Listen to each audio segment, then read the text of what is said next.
Live. Good morning, everybody, and welcome to this fantastic event we're running this morning. My name is Emily, and I'm from an organisation called Beach Guardian. I'm also a Litter Heroes ambassador for Keep Britain Tidy, and you're here today because you have signed on to the Great Big School Clean with Keep Britain Tidy and Eco Schools. So we're very excited to have you with us this morning. For this event, we are joined by children's author, eco-journalist and biologist, Sarah Roberts, who's going to be talking to us about her brand new book, Somebody Crunched Colin. So we'll talk to Sarah in a second, but before we do that, just to give you a heads up, we will have an opportunity for some questions later in the session. And to ask a question, you can see at the bottom of the screen there's a little ask a question button. So pop your questions in there and we'll come to them later. So with that housekeeping out the way, hello, Sarah. Hi, thank you so much for having me. How is everybody today? I hope everyone's having a fantastic start and a nice sunny day somewhere, wherever you're joining us from. It's lovely to have you with us, and we cannot wait to hear about your book and to hear this amazing story. But before we hear about the story, I want to hear about your story, and I want to hear about your job as a biologist and an author. Can you tell us a little bit about you, please? Absolutely, yes. So my background is animal behaviour, and I actually specialised in sharks, of all creatures. And I found myself working around the world with lots of different big apex predators. So sharks to begin with, and I worked in Africa in the bush for a little while, and I also worked in Canada as a grizzly bear guide. So lots of different wild encounters with lots of different animals, and I think we've got a video to show you to give a little bit of a summary of my career already. There it is, look.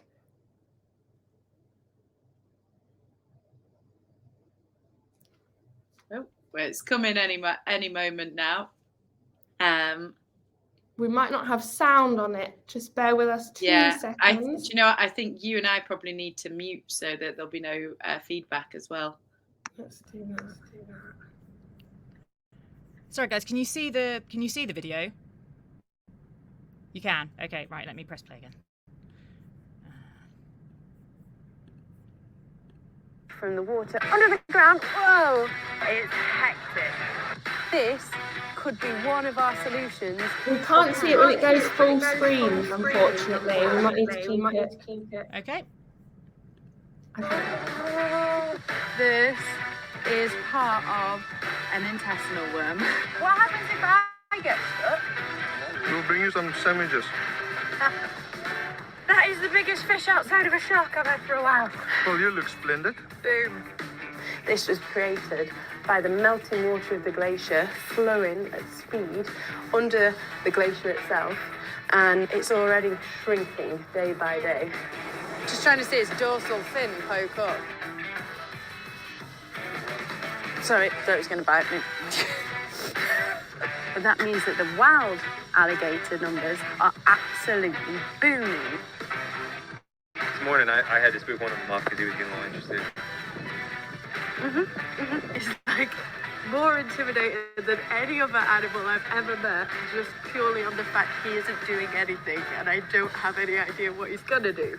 We're gonna go and meet a glaciologist now and find out just to what extent this is happening. So I'm gonna put pressure on you. If you had to guess roughly, like, what kind of age do you think this ice is? Well, the ice from that outlet is about 300 to 900 years old.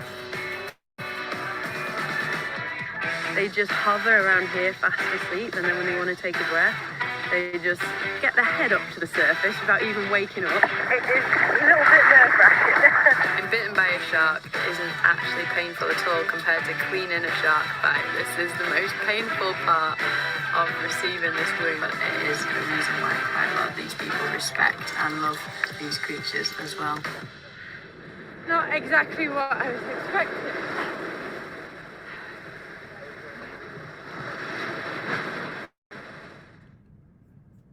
Starting an online store is easy.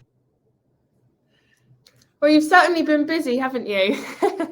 Yeah. Always makes me a bit FOMO of my own adventures watching those videos.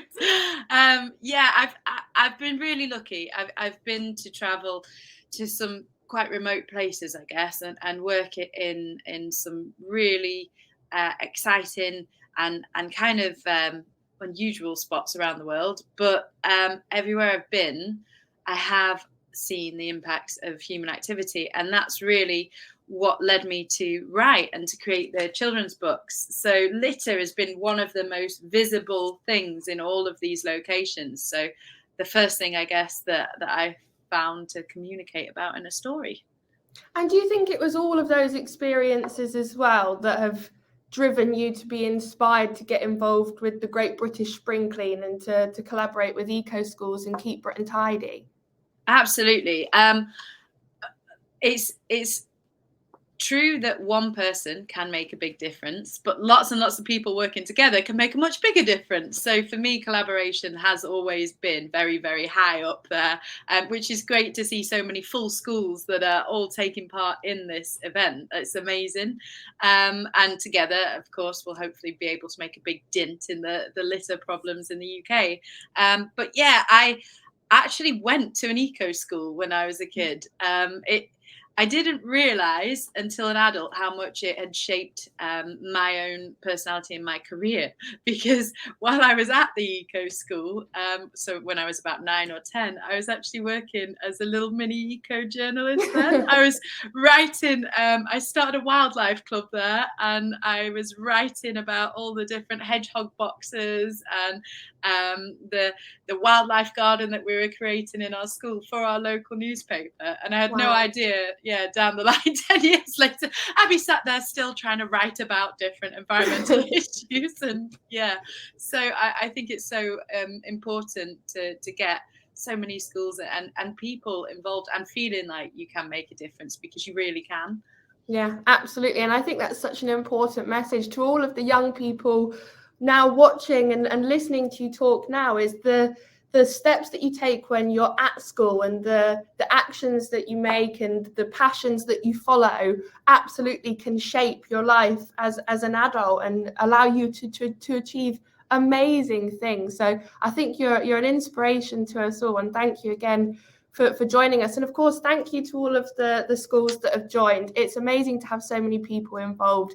We now have hundreds of thousands of school children across the UK joining the Great Big School Clean this year. So we could be collecting millions of bags of litter from the environment this year. It's just absolutely so inspiring. So let's not waffle on anymore about anything else, because I think we're all dying to hear this fantastic story. So if you're happy to, please, can you read us? Absolutely. I believe, I think we're going to be able to bring it up on the screen as well. There we go. So hopefully everybody can see that. But yeah, we're going to do a quick read through of Colin, then we're going to learn about more of the creatures in the book. So, down in the leafy green garden, Colin lay scrunched on the ground. He longed to be like the sweet flowers, to catch someone's eye and be found. Animals hovered around him as his scent drifted on the fresh air. Colin smelt very alluring, but nobody knew why he was there. You see, Colin didn't belong on the floor. Out of nowhere, a bandit came creeping in a sneaky black mask with striped tail. Quietly, she crawled down the tree trunk and followed the smell of the trail. She ducked in and out of the shadows, her little legs running so fast, with her nose in the air as she travelled, until she found Colin at last. The raccoon ran away, clutching Colin. She wanted to try a small taste, when suddenly Colin went crackle, and the masked bandit dropped him with haste. Give yourselves a big pat on the back if you guessed that was a raccoon, guys. Next page. Colin sat wrinkled and crinkled in a jumble of crispy brown leaves. Inquisitive butterflies hovered as his scent sailed on the breeze. But Colin didn't belong in the leaves. Oh, I wonder what this creature is. Oh, anybody got any guesses what this next creature is? Before long, a big grizzly stranger was searching for something to eat. His nose sniffed and snuffled round Colin as he smelt a most flavoursome treat. Let's see what it is. A bear! Give yourselves a pat on the back if you got that one. The bear pawed at Colin and grunted. His shiny snack seemed very odd. He scrunched him and crunched him and struggled to munch him, then gave up and off the bear trod. Oh gosh, what's going to happen to poor Colin now? Colin felt more lost than ever as the wind made him shudder and shiver. A sudden great gust blew and grabbed him and pushed him splash into the river. But Colin didn't belong in the water. He whirled and he swirled with the current, twisting and turning so fast. Then Colin got into a tangle when a slippery swimmer sped past. Oh, what could this be? Have a little look here. So we've got lots of different creatures in our river. I can see fish. I wonder if anyone can see the frogs. But there's another thing just here on the bottom corner of the page with a funny orange colour. I wonder if anybody's got any guesses. Let's see if you're right. The otter was struggling to swim. She couldn't release her trapped paw. Then a wave suddenly caught hold of Colin and he crashed in a spray on the shore. Wow, give yourselves a massive pat on the back if you realise that was an otter. I've had all sorts of guesses before on that one. You wouldn't be foolish to think it might be an octopus as well. Next one. Though he was soggy and crumpled, Colin still sparkled and shone. And like the flowers he admired so, the allure of his smell carried on. But Colin didn't belong on the shore. Oh no, I think I know what's going to happen. Colin glinted and caught more attention as a sharp-eyed collector flew by. Swiftly, she swooped down to grab him and lifted him up to the sky. The bird flew away in an instant, with Colin gripped in a small beak. As an eagle launched down without warning, the small bird let out a great shriek. Colin flickered and fluttered as he drifted back down to the ground, where a furry friend bounded straight over and barked at what he had found. Oh, what could this creature be, I wonder? Wagging his tail excitedly, he slobbered and sniffed with delight. The dog leant in to lick Colin, and his shiny wet nose got stuck tight. Uh-oh! The shaggy fur shook as he panicked. The frightened dog let out a whine. Unable to breathe, he didn't feel good, but a kind hand reached down just in time. Looking at Colin, a friendly voice said, "You don't belong here on the floor. There's a special bin where I'll place you, so you can be useful once more." Where is he now, guys? Can you see Colin? Back in the leafy green garden, with the song of the birds and the bees, the child picked up Colin, the watering can, and they watered the flowers and trees. Ah, there he is. Okay, guys. So, as you can see, Colin went into a very, very special bin indeed. I wonder if on the count of 3 in your classrooms, you can shout out very loudly if you know what kind of bin it is. So what is the name of that bin on the count of 3? 1, 2, 3. Well done. If you said recycling bin, that's brilliant, guys. Absolutely. So we can see that Colin got turned into a watering can, but there were lots of animals in that book that got confused as to what Colin was. Let's have a little closer look at some of the animals that are in the book. So our first one, I wonder if anybody knows what this creature is. You can shout out again in your classrooms, nice and loudly for your teacher. If you know what this creature is, on the count of 3, shout out now. Ready? 1, 2, 3. Well done. If you said it's a raccoon, you'd be absolutely right. And you can see on our raccoon that it's actually got little fingers. It's got 1, 2, 3, 4, 5 on each hand, which means not only has it got fingers, but it's got a little thumb as well, which is very useful for our raccoons, because our raccoons are supposed to live, on our next slide you'll see, up in the trees. And those fingers and thumbs are very good for gripping and climbing. But our raccoons, especially in America, have got very, very sneaky. And they're using that extra finger and thumb instead to find their way into places they don't belong, like this. We have our raccoon on the next slide, hopefully. There we are, in a bin. There it is. And as you can see, in that bin, there's lots and lots of items that can be quite dangerous if that raccoon ends up eating any of them. So one really, really important thing for all wildlife to remember is when you recycle your products, it's very important that you wash out all of your food containers, because that smell can attract lots of animals to them. And also it helps the recycling process too. But another thing would be to make sure that you put the lid on your bins very, very firmly, because that can mean that rubbish can blow out and escape before it gets a chance to get recycled. So that's very important too.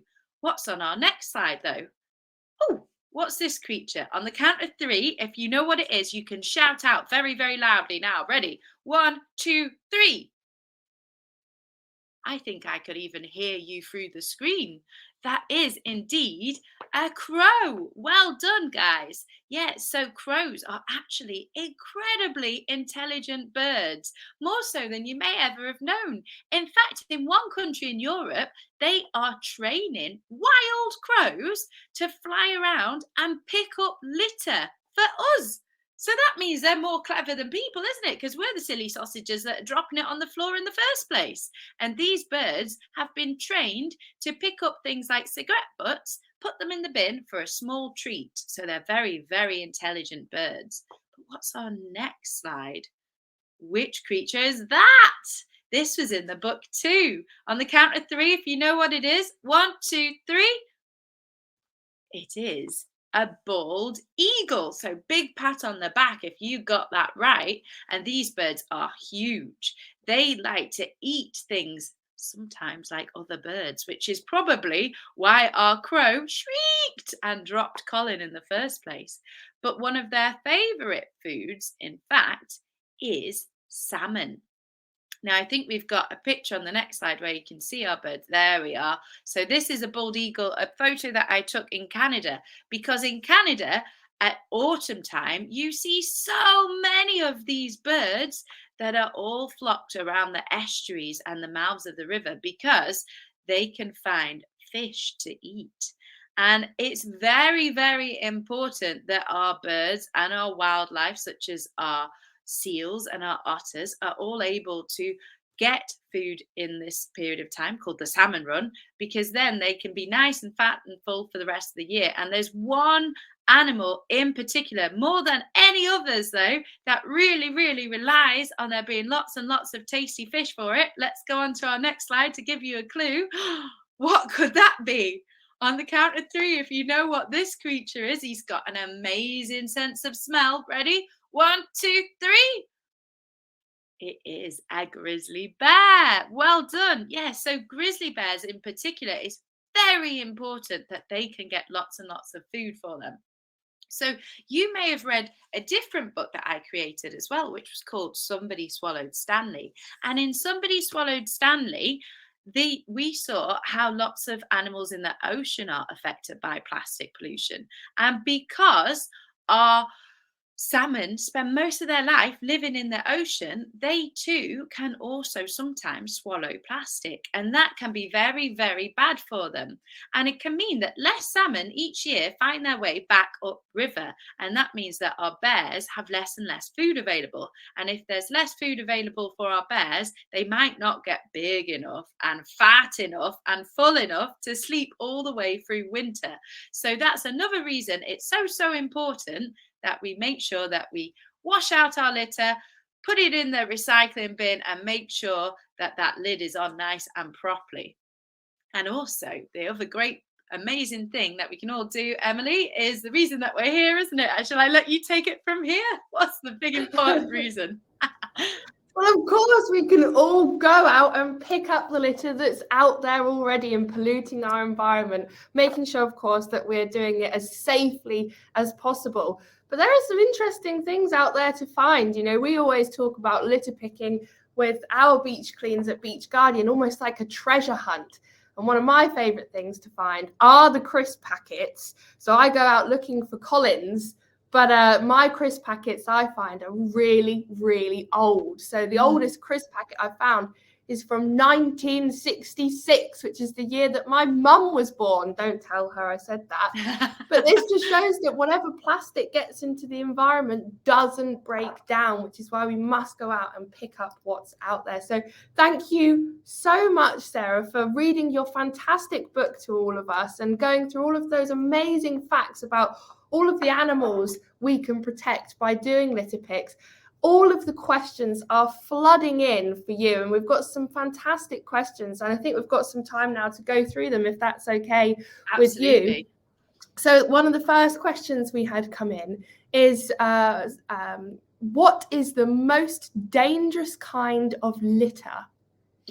Oh, that's interesting. Personally, I would say microplastics. So when plastic breaks down into smaller and smaller and smaller pieces, because plastic doesn't biodegrade like a banana skin or anything like that, it photodegrades. So in lots of sunlight, it will break down, and in weather into small pieces. And the reason I say it's so dangerous is because it's very hard, as you well know, Emily, to be able to collect that again. So once it gets very small, we can't find it or see it to collect it. And then it can affect lots and lots and lots of animals all the way up the food chain. But also, I suppose, some of the other really dangerous things that you don't realize. I just visited the RSPCA Centre, and I'm going to be releasing a video very soon for you all to watch on the litter that has affected UK wildlife. And one thing I didn't even realize were frisbees. Frisbees were really, really dangerous, especially for seals, because they're so inquisitive. They swim through the little hole in the frisbee and they get it stuck around their neck. Wow. And that is, again, why it's so important that we get it out of the environment, get this litter out of the environment before this wildlife can get entangled and ensnared in it. Absolutely. So we've got some more questions coming in. So God's Hill Primary School, hello everybody, would like to know if you found any treasure whilst looking for rubbish. There we go, perfectly following on from what we were talking about. Exactly. Actually, yes. Weirdly, little bits and things that you don't expect. We found a really old pot actually once while we were on a little bit of a beach search and scramble for litter, and we're at the same time looking for litter, picking up litter, and also looking for shark teeth. We didn't find any shark teeth, but we did. We found a really old pot where the cliff had sort of fallen down. It was all muddy and sandy at the same time. But I do think on the beach it's such a good place, especially to find treasure, isn't it? You must have found some great things. Yeah, one of my favourite things, and I'm sure some of the people watching may have heard this story about the Lego lost at sea. So when I was younger, I used to spend hours and hours playing with Lego, building houses and cities, and it was amazing. And in 1997, which is the year that I was born, a container ship called the Tokyo Express was sailing past Cornwall, where I live. It's right down the bottom of the UK. And a rogue wave hit the ship, and it sent some of the containers into the sea. And in one of those containers was 4.8 million pieces of Lego. Wow. And they're still washing up on the beaches 25 years later. But the thing is that all of these pieces of Lego were marine themed. So you get pirate cutlasses and Lego seaweed and all sorts of, scuba diving tanks. And the rarest item of all, I've never found one, and I've been beach cleaning for over 10 years, is the Lego octopus. So if you can find one of those, that's it, life made. I will die happy when I find a Lego octopus. I think you've just set a mission out there for there we go, now. challenge. That is the challenge for the Great Big School Clean this year. Who can find an octopus? Okay, we've got another question here from Pengham Primary, Year 4. Hello, everybody. They would like to know what inspired you to become an author. Yeah, great question. Well, I loved writing stories while I was at school. So probably the same age as you. I always loved to write stories, read stories, and particularly watch films. But I didn't really think about becoming an author until I was already out working with animals. And the real reason that I wrote Stanley and I wrote Colin was mostly because I wanted to protect the places that I loved and the animals that lived there. And the best way I could think of doing that was to get the message out there for them, because obviously animals can't talk, unfortunately. So yeah, it's up to us to spread those messages far and wide, and hopefully some of you guys are going to help us spread it even further now. Well, let's hope so. And that leads us on to another great question. It's what can we do in our school to help the environment? Oh, so many things. And I think a lot of you guys here are eco schools already. So eco schools, you can go for your green flag by following lots of different challenges all the way along the way, from litter picks to recycling to wildlife gardens. But really, you need to see your school as its own little habitat as well. So if you think of that area as a habitat, what can you entice to live there? What kind of plants can you bring in, or how tidy can you keep it to make sure it's nice and safe for wildlife too? And then also, how can you use all those people with lots of voices to spread messages far and wide? So yeah, I think there's so many things that you can do. Emily, do you want to add anything to that? I don't think I need to, because you answered that so perfectly and gave everybody lots of inspiration to get involved. And they're clearly, you guys are already doing enormous amounts by being here joining us this morning is taking part in conservation. So thank you. So I know we're quickly running out of time. There is one more question I want to quickly put in there because it's a bit of a cheeky one, but I'm desperate to know the answer. This is from Regent's Park School, and they've asked, if you were writing another book, what would it be about? I actually have another book, which is coming out in June. So this summer there'll be another book coming out, which is called Somebody Woke Wilson, which is not about litter at all. I won't give you too much of a spoiler, but it's about another problem that we have on our planet, and hopefully I don't want to spoil the surprise, but hopefully as you go through the book, you'll be able to guess what it is. I've written a number of books that will hopefully start leaking their way out over the next few years, but a lot of those are on different environmental issues. Brilliant. Well, that's something for us all to look forward to. And actually, as part of the Great Big School Clean, Keep Britain Tidy are running a competition to have Sarah come and visit and give you an assembly live and some goodie bags with some books in. So, make sure you enter into this competition, and the winner will be announced, I believe, at the end of this month or next month. So keep your eyes peeled for that competition. So I think we're going to have to bring it to a close now. I know we can talk rubbish for the rest of the day, but we've had a fantastic discussion, and thank you again, Sarah, for reading your amazing book to us, and thank you to all of you for joining us this morning. Thank you for joining into the Great Big School Clean. Good luck with your litter picking, and enjoy the rest of your day. Thank you so much, guys. It's been an absolute pleasure, and I've really, really enjoyed all of this. It's been great to see everyone And I hope that you manage to find either a Lego octopus or some sort of other treasure that you'll let us know about on your litter pics. I can't wait to see what you all find. Take care, everyone. Thank you.